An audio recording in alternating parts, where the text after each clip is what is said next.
Welcome back to the show. Today's guest is my friend Todd McCullough. He's the founder of TMAC Fitness and the creator of TMAC 20, offering 20-minute no equipment workouts for everyone from beginners to elite athletes. A former college football player, Todd now creates accessible fitness programs and mindfulness practices, encouraging his community to get their mind right in order to achieve their goals. Todd, welcome to the show.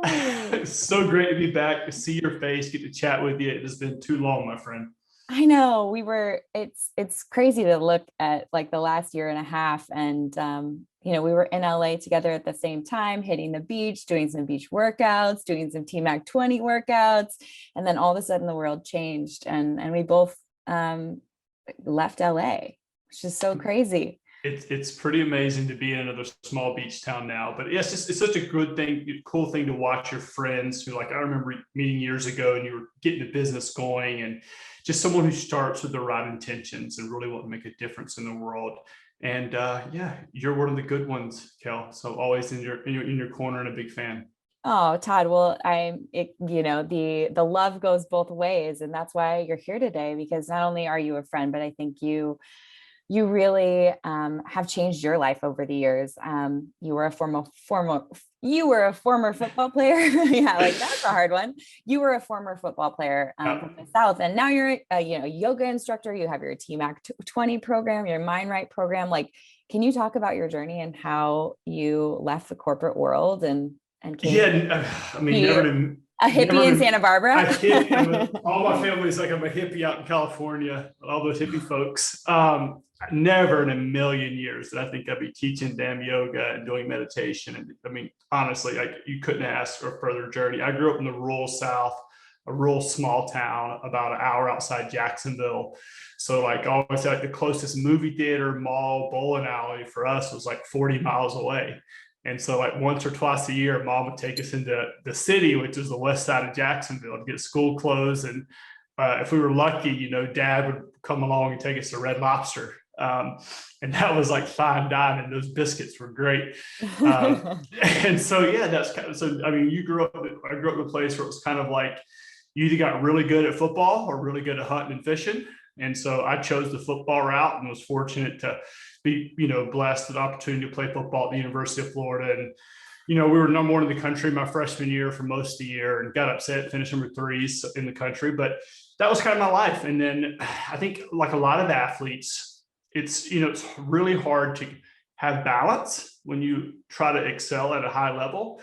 And I think it takes all of your focus. And so my whole life had been preparing for football. And then eventually, like every athlete, that time comes to an end. And you start to ask yourself, like, what the hell do I want to do with my life? I'm sure that Chris your husband could elaborate some more on this, is that you go through that journey then of figuring out what do you want to do. So I worked, I knew I didn't want to be broke anymore. So I worked as a financial advisor at Merrill Lynch, and that was a great opportunity. And then got laid off, for all those right now that are hurting in the, because of this pandemic we're in. I feel you, like 2008, 2009, the market crashed. I got laid off and just moved to LA.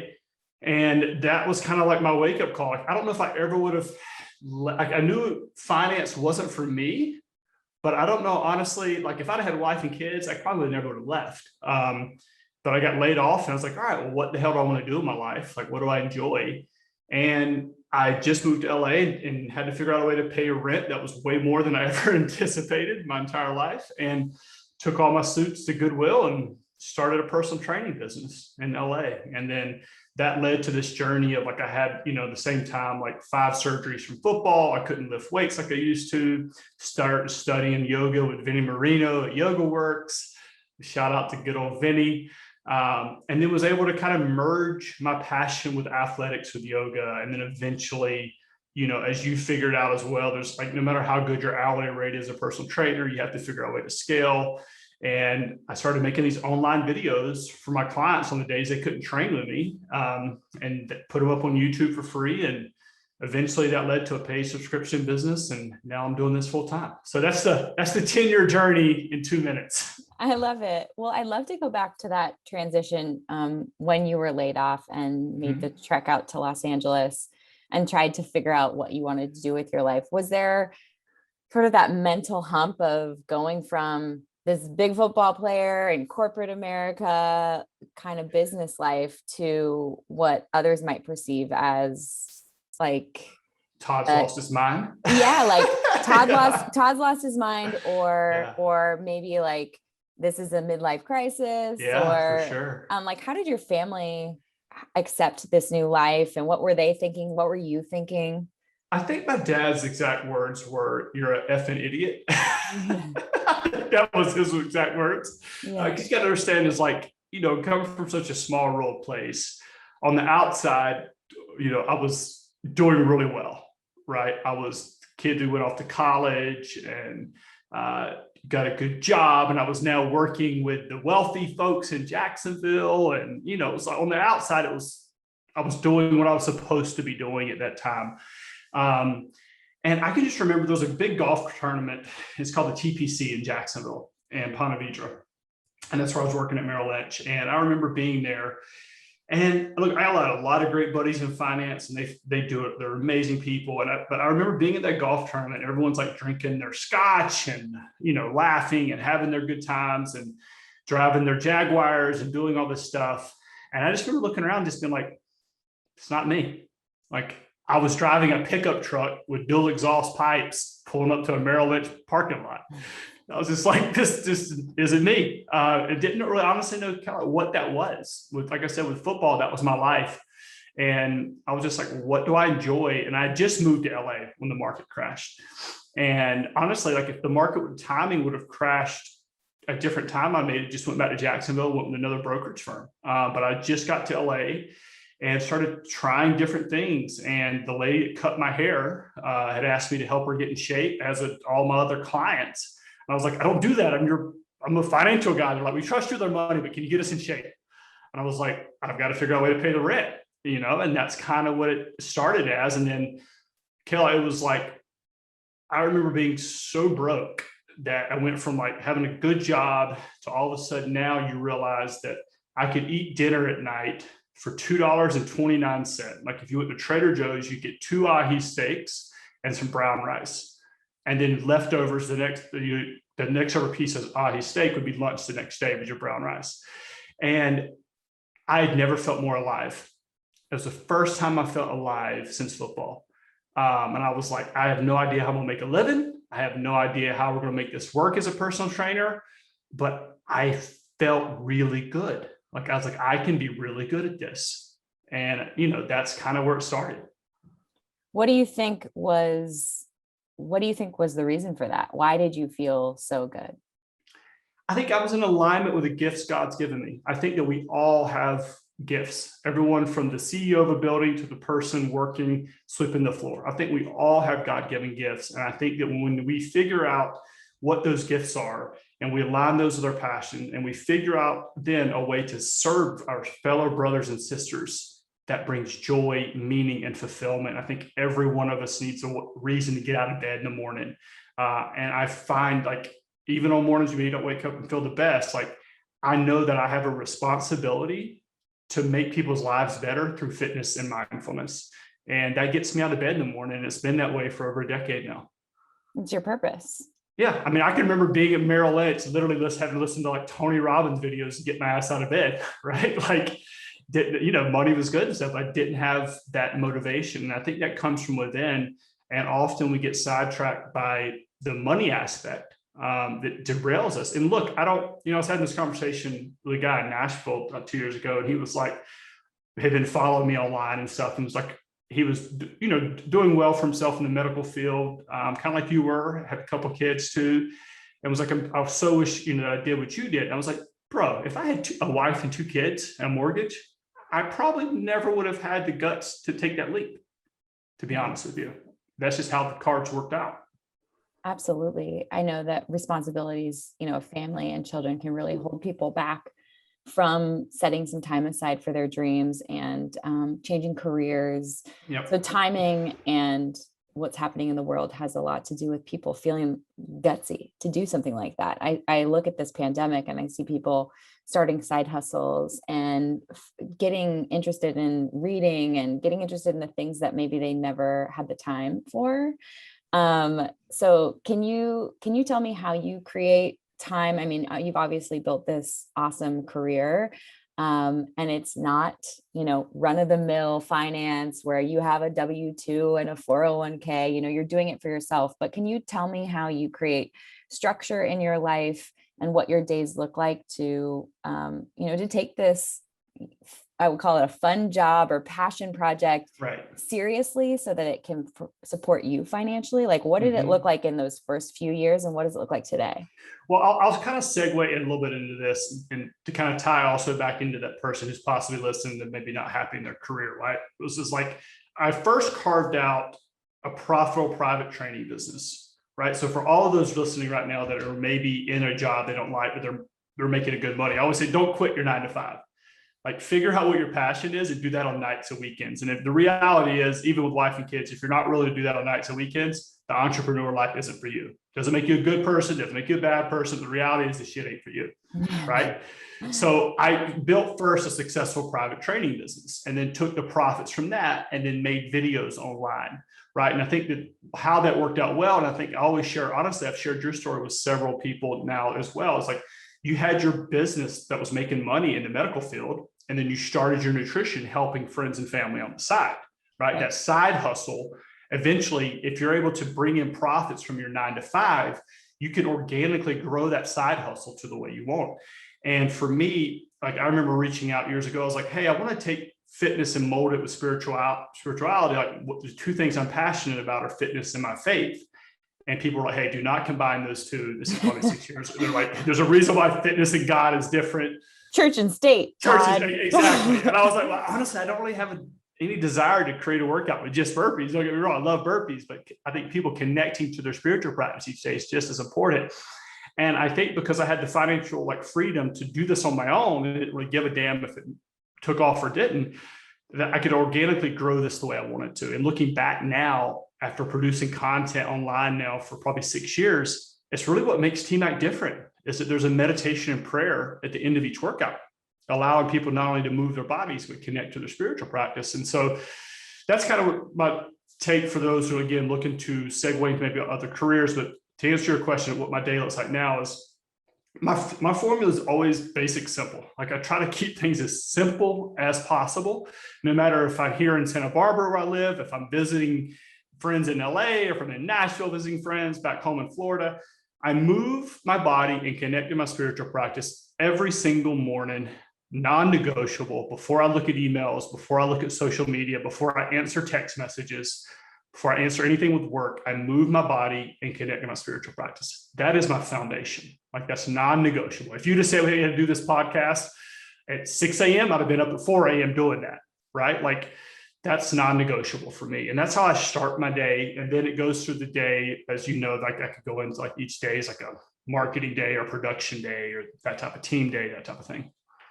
I love it. I think a morning routine, we've seen this theme across the internet. You've seen it with the most successful CEOs and entrepreneurs, and it is structure. You've created structure in your day that changes the way you look at your day. And it also, it changes your ability to even balance your blood sugar. So I'm on board. I'll let you dive more into the science of the blood sugar, but I'll say that one thing, like this pandemic and COVID and everything taught us is that, look, I've seen a lot of really good people. Look, I've had like a single guy during COVID. I've had my struggles for sure, but honestly, Kel, like, I'm so grateful for my morning practice of moving and connecting every day, because I've seen some really good people lose their freaking mind this past year. And I'll ask them what their morning routine is like, and they wake up in their bed looking at social media. And you see all the political stuff and the unrest on that. And it's just, that is not a good way to start your day. So you have to control your inputs first thing in the morning. You can program your mind for positivity, or you can program it for stress. It's your choice, but you need to be conscious that you are making that decision, whether you realize it or not. Let's talk about that. What are some ways to program your mind for positivity? I think you need to, there's something about moving your body first thing. Like that could be one of our 20-minute workouts. That could be a walk. I know me and your husband, Chris, we love to surf. We love to get in the ocean. You need to shock your system, do some sort of movement first thing, right? It doesn't have to be a hard workout. It could be a walk with the dog, right? And then taking a few moments to connect to your spiritual practice. I think one of the things that we've left off in the fitness space is that, we have a lot of workout junkie friends, right? And we're constantly chasing that endorphin rush every day. But there's also something too about connecting to something deeper and more meaningful and that purpose every day, whatever your spiritual practice is like. And so that's why for me, I think having some sort of, I found that if you shock the system first with movement, it's easier to dive into the spiritual part, right? So we all know we need to work out. We all know we need to meditate. But if you take those two things separately, and I'm asking you, Kel, I need you to do an hour workout. I also need you to do 20 minutes of meditation. You have kids, you have a husband, you have a job. That shit's never going to happen, not consistently. Maybe on some week retreat in Bali or some shit like that, right? But it's not going to be your everyday practical life. And so I think it's our job as teachers to give people practical tools that fit their everyday life.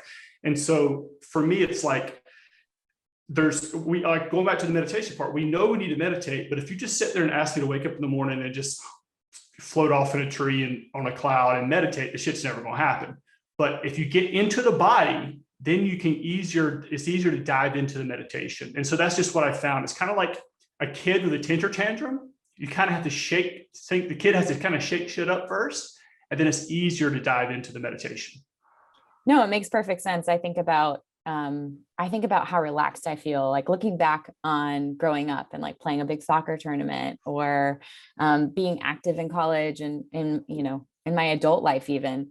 I think about it now, getting up and moving my body, it spins off all the anxiety and the stress that you may have that will block you from that spirituality, that openness to feeling grateful, to connecting, to knowing that you can handle it. I think that's the difference, is that if you just get up and dive right into your phone and the emails and it's really overwhelming to think about like what you have to get done for the day. But it's almost as if like, if your body can do it, your mind can do it. Well, the old saying that resonates with me. No, the old saying that, get out of your head, get in your body type saying, right? And look, I don't want to step on my foot a little bit, but if you look at even like antidepressants and what people are taking, right? Like you're looking at, they increase serotonin levels, a lot of them, right? Mm-hmm. We know that exercise has neurotransmitters like serotonin that help you have that happiness feeling, that runner's high. You have the opportunity to create that shit every day if you want to. It's just a matter, like, it doesn't have to be an hour-long workout. It can be 10 minutes. It can be 15 minutes. It can be 20. Do something to move your body. And then even the meditation, just for a couple minutes a day, adds up over time, right? And so I know we talked about before we started recording, one of my favorite authors, James Clear, like Atomic Habits. I didn't realize that we were doing this at the time, but it was habit stacking, right? So it was like, all right, if you got a good workout routine, then stack a couple minutes of meditation on the end of it. So if you're trying to incorporate meditation, just take, like, if you like to run in the morning, go do your run and then finish that with a quick meditation, just that little habit stack. I think James Clear nailed that in his book with Atomic Habits. Yeah. I mean, we see it in a coaching program where you make it easy, where you make it attainable. It isn't so overwhelming that you every day have to wake up and do a 90-minute workout and a 20-minute meditation. It's like, let's get good at something first. Let's build that foundational habit. And that's honestly why TMAC 20 is something that I've recommended to clients privately for so many years, something that I've used personally. It's redefining good, because I think what we used to believe, maybe pre-pandemic or pre-kids or pre-busy entrepreneurial life, or what you're talking about, building a side hustle, trying to build a side hustle and still keep your workout routine, you need to redefine good. You may not have time for 90 minutes in a day, and you need to stay consistent, because that's what's going to change your mental, like the way you look at your entire day. So can we talk about what the Mind Right practice is, and what that few minutes of meditation and prayer looks like in practice? Yeah. So the one I would say that to add on to what you just said, and I'm sure you get asked, like, what's the best foods to eat? I always get asked, like, what's the best workouts to do? It's the one you consistently do. That's it, right? Like, that's the best workout to do, the one you consistently do. What the Mind Right practice to me and how it's evolved. And so, like, years ago, when you're in a video, we would finish with the older videos have like a quick meditation prayer in it, so to speak. And then eventually I created what I call like the Mind Right meditation that I do at the end of all my workouts, and all the newer videos have them. And I'll break it down for like those points and why I think they're important. And so like the first part of the meditation is just a moment of gratitude, right? Got a chance to move your body. This morning, I was sitting out of the ocean. It starts to rain. I could feel rain coming down on my body. How amazing it is. Like some people are like, ooh, it's raining outside. Like I was so grateful to feel the rain on my body. Maybe you have a roof over your head. You have 2 healthy kids. Just starting your day in gratitude is such a powerful and amazing thing to do for that way to start. The second part is lifting up a loved one, right? Like you're pouring blessings upon someone. I always share that, like, for a lot of times for me, my brother's a police officer. I'll see him come home from work. I'll see him in uniform with his cop car, and his kids come rushing in, on the porch and giving him a hug, pouring blessings over them. I think there's something about like we get in this me world, starting your day, understanding that it's bigger than just you. It's bigger than Todd. It's bigger than Kelly. Like we're connected to something bigger. And I think that's a critical part. And the third part is visualizing success. And this is what I learned from an athlete, from all elite performers, is actually seeing what does success look like for you today, Kelly? Like have that moment now. Maybe it's a big sales meeting. Maybe you're going on a TV show. Like step into that moment and have that experience, like see it happen and then feel it before it, and just have that moment and step into it. I think it's super powerful. I share a story. I was playing football at the University of Florida years ago. We were playing South Carolina, and it was we were watching film the night before in the hotel room, and I was studying the film. And there was this one play like they like to run on third and short, so to speak. And Lou Holtz was the coach at the time, was a legendary coach. And for whatever reason, look, I'm 19, 20 years old.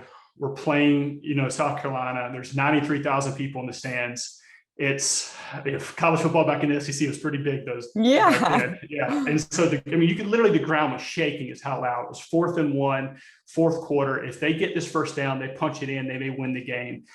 And for whatever reason, Kel, with all that chaos going on, everything went silent. Like I could see the blades of grass. I could see like the blood and like the fingertips of the tight end in front of me, the pupils of the fullback on the offense. And I knew what was happening before it happened. And so I ended up like jumping the gap, hitting the ball, hitting the running back in the backfield, and we win the game. The crowd goes wild.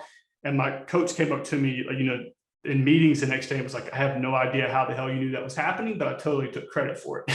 And I was like, I saw it happen before it happened. And I was, it was 1920. I didn't really know how to articulate it at the time, but that's the power of the visualization, right? Of seeing that before it happens. And then finally, the last part, the fourth part of the meditation is just being present, being still. Listen to the rise and the fall of the breath, the sounds of the room. And there's a Bible verse called Psalms 46:10. It says, be still and know that I am God. And if you just can meditate on just that present moment that you have, that stillness, that carries with you through the rest of the day. So imagine like Chris comes home from work today, or you guys are seeing each other, and you normally do, how are you, how are you today, yada, yada. Imagine being so dialed in that you can see his body language. Chris could be saying one thing, but his body language is telling you something completely different. We've lost that ability to be present. And I think that's pivotal in your personal relationships, your work environment, being in an office meeting, being able to read the room of what people are saying and what they're actually feeling. I think it can totally transform our personal and professional lives. And so I think just giving people those tools to start their day, it sets up the rest of the day. I love that so much, because really true presence and listening to your partner, your friend, to you here on the podcast today, like even you just saying that is bringing me to a totally different place of presence. And it's one of the best and most wonderful gifts we could ever give anyone. I think today's day and age, everyone's just in their phones, in their computer, thinking about their to-do list. And what you're doing with these workouts that lead into so much more is you're changing people's ability to connect and not feel lonely, to be present, to feel calm, really, truly like lowering anxiety levels. I love it, because so many of us are way far in the future. Like, okay, I'm doing this podcast with Todd, but then I have this interview, and then I have to feed the baby. And then I have, it's like, I have the laundry list of things in my head that I have to do, but how much more fun is life that I'm sitting here going like, I miss Todd. I miss you. Like I used to love seeing you at, in the wellness world back when the world was normal and when we were both in the hustle and bustle of what was LA wellness. And it's just, it's just really, it's so nice to see you. And I'm so thankful for what you're doing for people because I mean, our lives go by so fast. I think right now, like baby Tashin is almost 4 months old. How did that happen? I want to go back and start over, and just you just see it when you're present for your kids. Their tantrums are shorter, like everything. And it's hard to be present without a practice. It's really hard. I think we have this idea that some people are just like they have it all set aside. I think you have to be intentional. Like honestly, the gifts of presence, Kel, they may happen for literally a couple seconds a day for me. That's it. But those couple seconds, there's no way I could describe those on a podcast.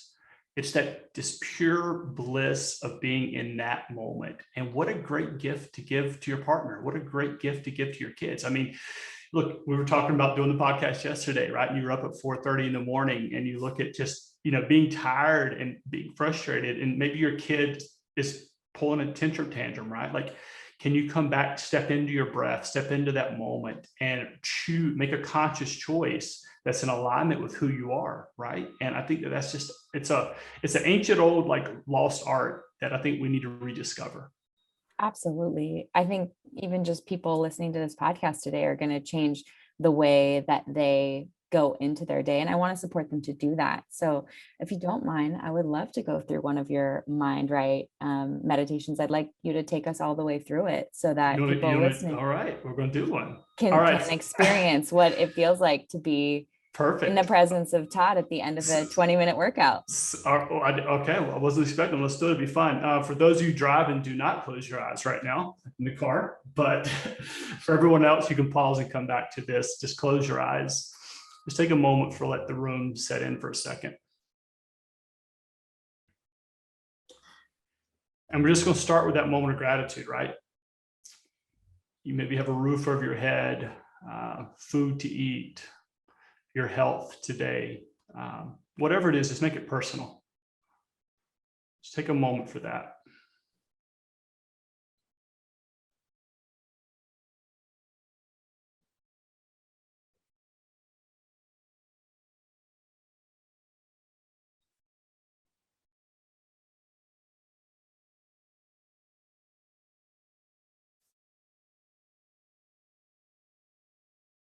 Now I want you to shift your focus to lifting up a loved one. Maybe this is a family member, a friend that's going through a hard time. Just imagine a glowing light hovering over them as they go about their day.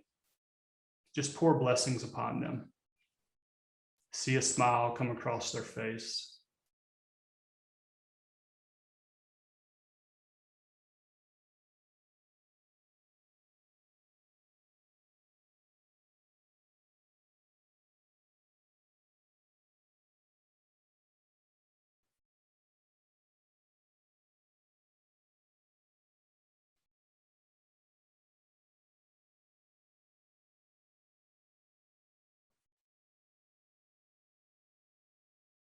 Now I want you to visualize success today. What does that look like? More importantly, what does that feel like? Have that moment now. Like I said, it could be a business meeting. It could be as simply as going for a walk with your kids.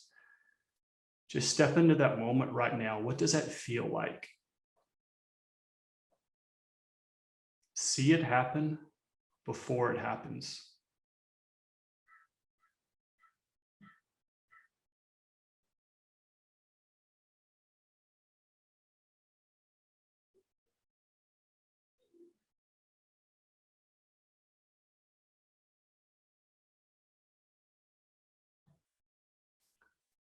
And finally, just be present, be still. Listen to the rise and the fall of the breath, the sounds of the room. Just be.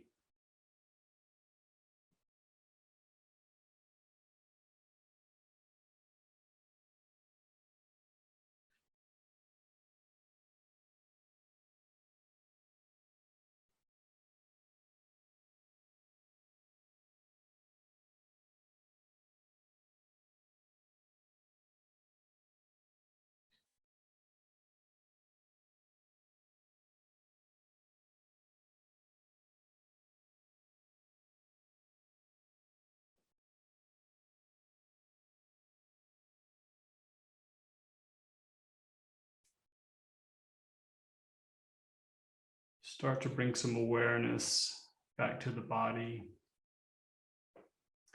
Softly open your eyes.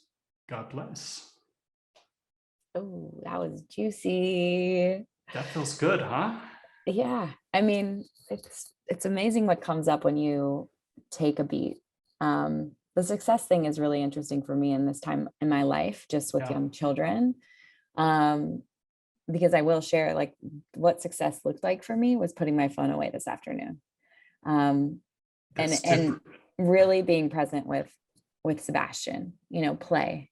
Just play. I feel like as an entrepreneur, so many times we're pulled in so many different directions, and we're so connected to our phones. And, I have emails coming in from editors, or I have, my team, or, pulls to social media to share something so that I don't go down in the algorithm, like just frivolous, non-substantial, not the foundation of like what I'm looking to build. And I get pulled to that world. Yeah. And I hate the feeling of having one foot in one place and one foot in the other. It doesn't feel settled at all. And so success for me, and like what I visualized success looking like, was, we were just in Mammoth, as you know, waking up at 4:30 a.m. Not a fun time, but there's a playground there. And the phone was in the car, and it was, me chasing Bash up the playground, riding down the slide. He was hysterically laughing, like so much giggling. And, it's like, I wouldn't have gotten that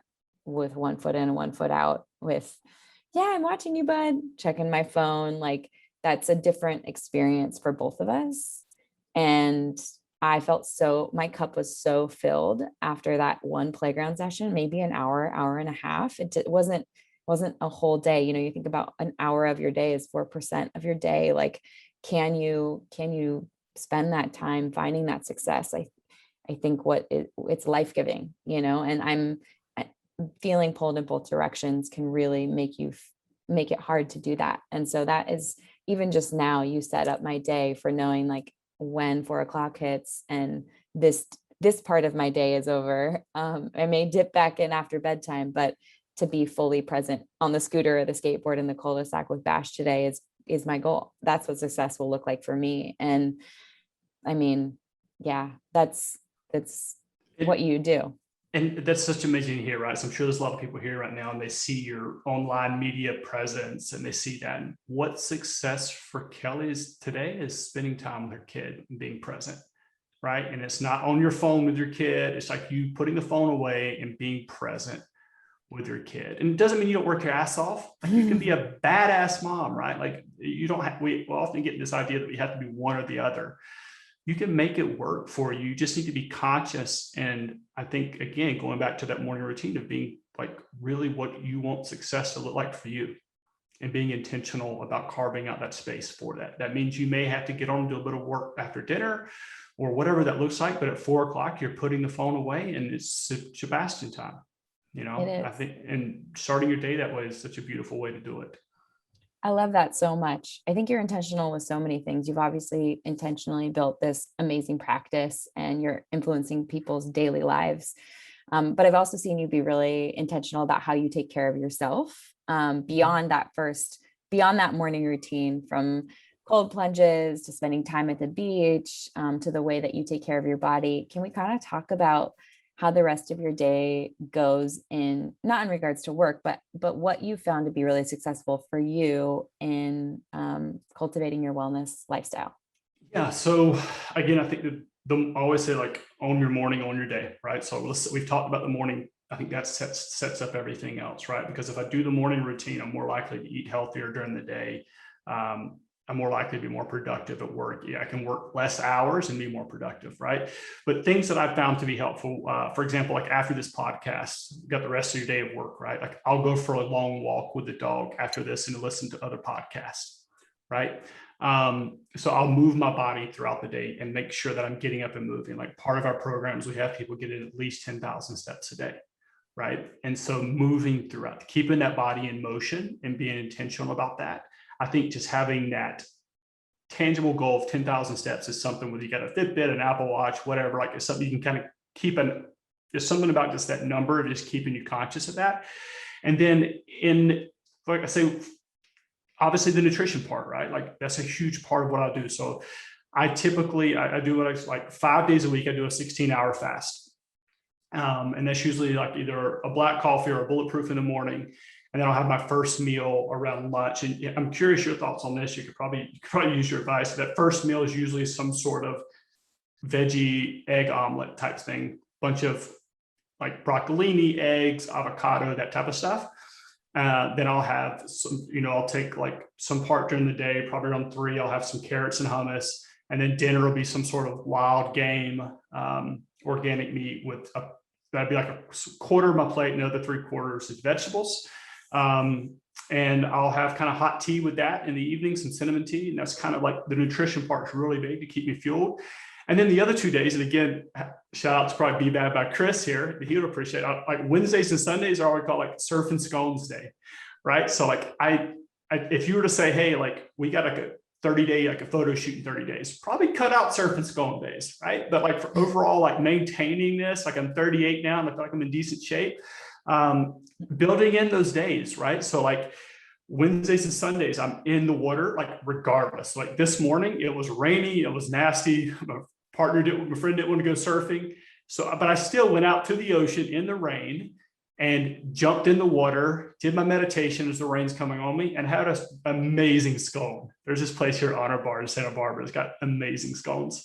Before our podcast, I look forward to that scone once a week. And then the other day, like I said, that's Wednesdays and Sundays. And so one of those days may be like a chia seed pudding, the other day is a scone, so to speak. But I build in those days, and I think that kind of helps.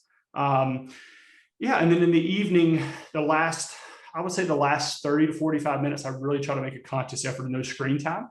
Honestly, I could probably improve. I'm much better in my mornings than my evenings. But I try to do some sort of like, I'll watch some sort of TV program, some sort of mindless TV, or possibly like a YouTube podcast thing while I'm eating dinner. And then after I'm finished dinner, that's it. And I put that away, and then I do some sort of mobility, cool down, or read a book the last 30 minutes before bed. And honestly, have you had Matthew Walker on your podcast? Not yet, but he's on my list. God, he's so amazing. Like his podcast a couple of years ago, Kel, like hit me in my tracks. Like for those who listen, Matthew Walker wrote an incredible book on the importance of sleep. And I was doing, I've been in the fitness space for 8 to 10 years at this point. Like I was doing all the workout, I was doing the mindfulness, doing the nutrition part. And in that entrepreneur life, I was probably getting like 5.5, 6 hours of sleep. Oh yeah. And I heard his podcast. I was like, holy shit, I am not practicing wellness. And so then that's one thing that I've been trying to focus on, is making sure I'm getting a minimum of 7 hours of sleep. And I think that like a good night's sleep is so good for the body and mind. So powerful. And you're speaking to a mother of a 4-month-old and a toddler. So it's difficult, but I will say that is one of the most powerful things that when working with clients, if we don't have our sleep dialed, or if we're not working to get our sleep dialed, it can really impact goals. It can really impact mood. It can really impact inflammation levels, everything. And I can tell you, you were a football player. I had some young, I guess you would call them recruits, getting ready for the combine. Mm-hmm. Some guys who were going to be recruited into the NFL, and they were in camp getting ready for the combine. Yep. And I was in charge of their nutrition. And there was a mandatory nap, post-lunch nap, that was a reset before they were out learning plays, because what they had done all morning was endurance, strength, lunch, post-lunch, they were going to learn plays and get strategic, and their body needed that, and their brain needed that full reset. It was research coming out of Stanford showing that this was going to be way more productive in their ability to retain the information that they learn in the afternoons. And sleep was like mandatory. So they had a napping room where, their post-workout napping room. And it was so powerful to see how it impacted their afternoons. Because without that, the couple of guys who had a hard time in the beginning, because napping is hard. Like I was never the girl. I remember in college when people were in the dorms at USC and they'd be like, I'm gonna just go back and take a nap. And I'm like, a nap? Like, I'm going to go talk to friends and see, hang out. Like, I look back at like, that is such a powerful tool. And they weren't, it wasn't that they needed to be doing it for an hour. It was 20 to 30 minutes, like shut it down. It's amazing. We're going to talk more about that after the podcast, because this is part, I meant to weave this into what I was saying. So for those of you listening, I had this like really plush rug behind me right now. I can you see can it. see. It looks beautiful. So I got this plush, big, ugly ass rug for two reasons. One, for mobility and evening, and two, I found out years ago is after every day after my first meal at lunchtime, I take a 10-minute nap and I lay on that rug. I needed something firm enough that like I wouldn't go into a deep sleep, but I put a pillow down and I lay down every time after my first meal every day for 10 minutes. And I am so recharged to tackle the rest of the day. And I was going to mention that, like what that wellness routine looks for me like throughout the day. That's part of my everyday routine. Like, so if I'm even like traveling and visiting, my friends know that like, hey, Todd's doing his little 10-minute Shavasana thing. Like, I don't even fall into a deep sleep, but it's just like I lay there for 10 minutes. So I would love to see the research on that, because I've just kind of found it as a life hack, but I don't know the science behind it. Oh, it's really powerful. I'll pull it up and throw it in today's show notes so that people can Please. have it. But I love it. What I see actually physically through the computer screen, through the Zoom, is this plush rug. But what you've also done, what you're just letting people know that you can do, is setting up your life, your physical space for wellness and health. Which is interesting because behind Todd, I mean, he's at a desk with a microphone and his headphones on, but behind him is just literally an open room with a rug. There's no furniture. No offense, bud. But no, unless is more guy. I don't, definitely. This whole room is just for that purpose.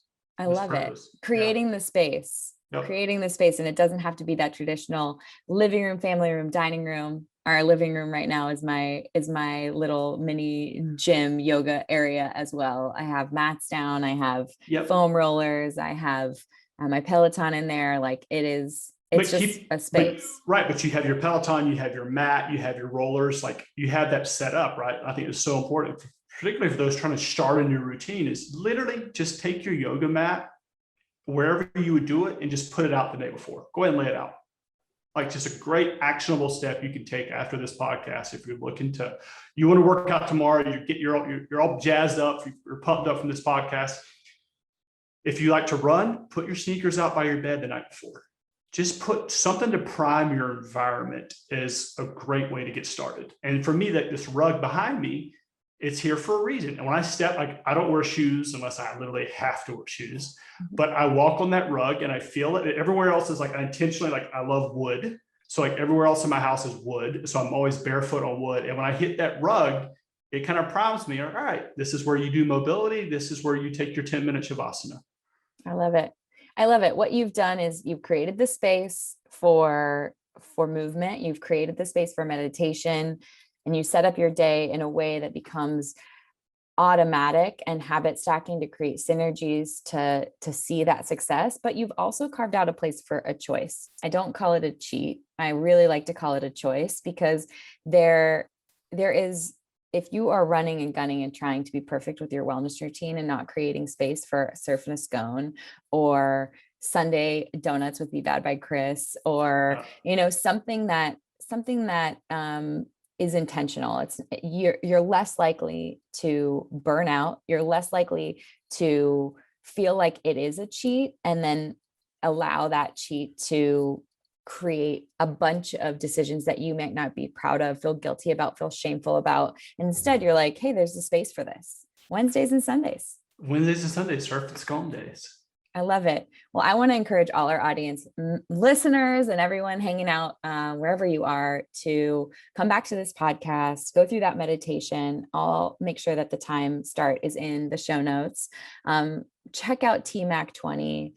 Build the life that you want by creating a space for what you want to change. So Todd, man, it's just so good to see your face. Thank you so much for being here and inspiring everyone.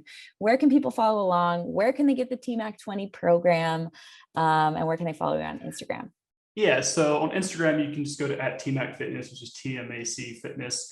in the bio there's a link to, you can get 10 free days of our 20-minute workouts. And there's also a link for just the free meditation. Like, for example, if you have like a morning run you like to do, or, it's interesting, Kel, we've got CrossFit gyms in Alabama doing their WODs and then doing the mind right meditation after their WODs. So you can find the meditation there. You can go to the website, TMAC Fitness, which again is TMAC Fitness. Again, you can get the 10 free days of workouts. You don't enter a credit card or anything like that. It's just a great way, I think, to try to add value to your life. You get a feel for what we do. And if it makes sense, awesome. Kel, next time you and Chris are up in Santa Barbara, let me know. I'll keep you posted. All right, sweetie. Thank you for the time. And everyone have a great day.